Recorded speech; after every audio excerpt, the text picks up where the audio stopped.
You've got goals and dreams for the coming year, and that is great. But when you think about it, a lot of our goals are really pretty self-centered. They're focused on improving our own quality of life. Well, the Old Testament story of Abram and Lot shows that if your hopes are only for yourself, then you will actually probably end up hurting yourself in the long run, and you'll certainly miss out on the greater joy and the greater purpose that come from God. And so from this story, we learn, first of all, that selfishness always leaves you with less than you expected. Abram, who's later called Abraham, and his nephew Lot went to live in the land of Canaan, and both of them prospered there. In fact, Genesis chapter 13 says that both of their herds grew so large that their herdsmen came in conflict with each other over water and resources. And so Abram made a very generous offer. He offered to divide the land with Lot. In fact, he gave Lot first choice. And what Lot did was he chose the very best land for himself.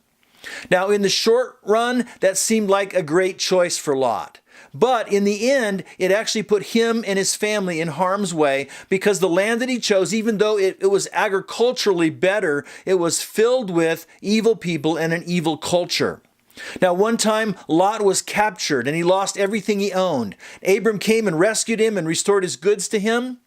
Then later, Lot, having moved into the city of Sodom, Sodom was destroyed by God because of its wickedness. Now, Abram pled with God to spare Lot's life, and Lot survived, although his wife died in the Holocaust. But Lot lost everything he owned again. In fact, he ended up living in a cave in complete destitution, and from that point on, the book of Genesis never mentions the name of Lot again. So in all, Lot got much less than he expected.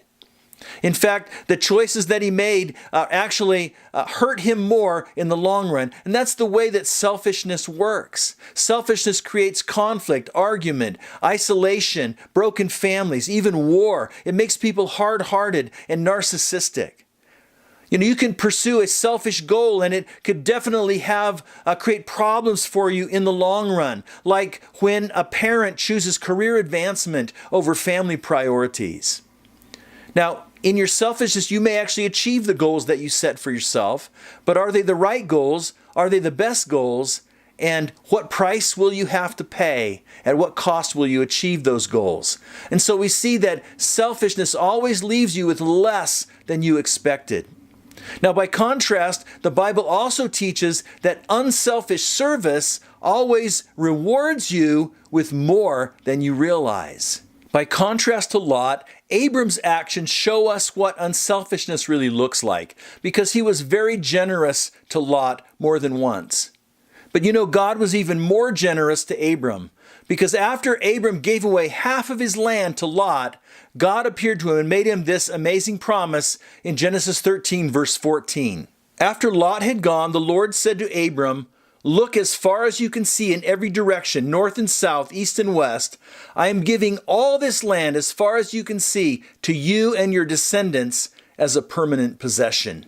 As we look at the rest of the Bible, we see that Jesus provides us with an even greater example of unselfish service. He gave away far more than Abram did, and the result for him was great joy. Take a look at Hebrews chapter 12, verse 2. Because of the joy awaiting him, he endured the cross, disregarding its shame.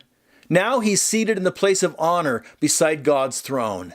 Jesus sacrificially endured the pain and the shame of dying on the cross because of the joy that he knew it would bring.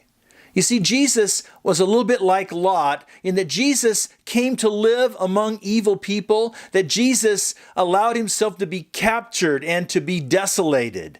But unlike Lot, he didn't do it because of some foolish or selfish choice. He came to this world and he endured the desolation of the cross for the joy of winning our eternal salvation. Now, there's something else about Jesus' example. He shows us that unselfish service also unfolds a greater purpose. Look at Mark chapter 10.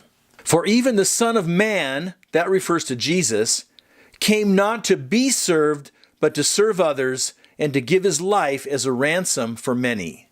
If anyone deserved to be served, it was Jesus, but he came to serve. You know, in Genesis 13, Abram paid a price for Lot more than once. But Jesus paid an even greater price for us. Jesus paid a ransom for our sins against God so that we could be forgiven and not condemned. And that's why when we're in connection with Jesus, then our lives, our service can also have a redemptive purpose in the lives of others.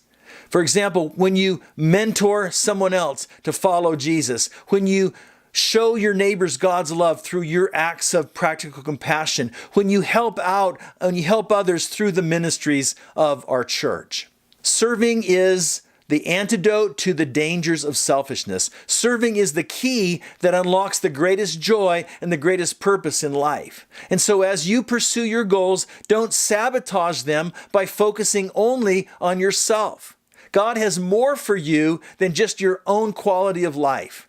So out of gratitude for the sacrificial service of Jesus toward us, I encourage you to make serving others an important part of your plans for the coming year.